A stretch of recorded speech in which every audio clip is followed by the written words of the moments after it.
Let's take a look at replacing the cam sensor on this Dodge Intrepid with a 2.7 liter engine. Now you can see it's located on the driver's side cylinder head, kind of towards the top here. See our coolant temp sensor, our oil fill cap.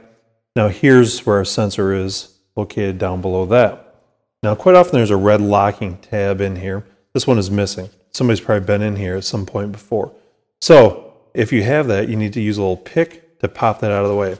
Otherwise, I'm going to reach in, press on the tab on the electrical connector, and slide that back out of the way. Now you'll also see part of the engine harness was held up on the stud here of the bolt holding the sensor. So we're going to set that out of the way for right now, but we need to make sure to put that back in place when the job is done. Now I'll take my ratchet with a 13mm socket. Now quite often when these sensors go bad, could end up in first off, a trouble code, but also might be an extended crank no start. The vehicle might have to crank up to 15 seconds before the vehicle actually fires up and starts running. So now I've got the bolt out of the way, I'm going to grab the sensor and just kind of rotate it by finger here.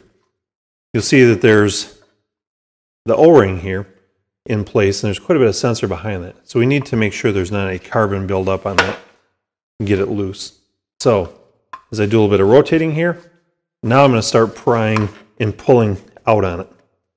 Work it back and forth and eventually pop it out of the hole here. So I'll take some of the oil off the old sensor, lubricate the O-rings on my new one, and bring it lined up straight here. And then I will twist and work it into place.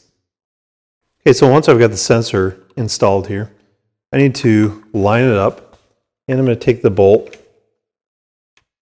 and thread it in by hand.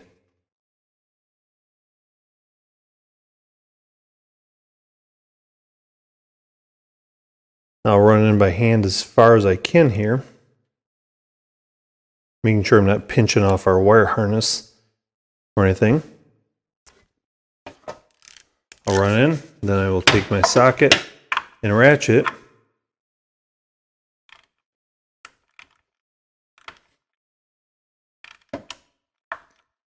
and we will tighten this up, locking it in place.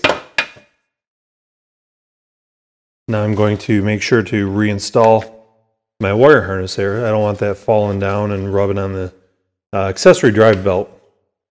Once that's in place, I can now take my electrical connector,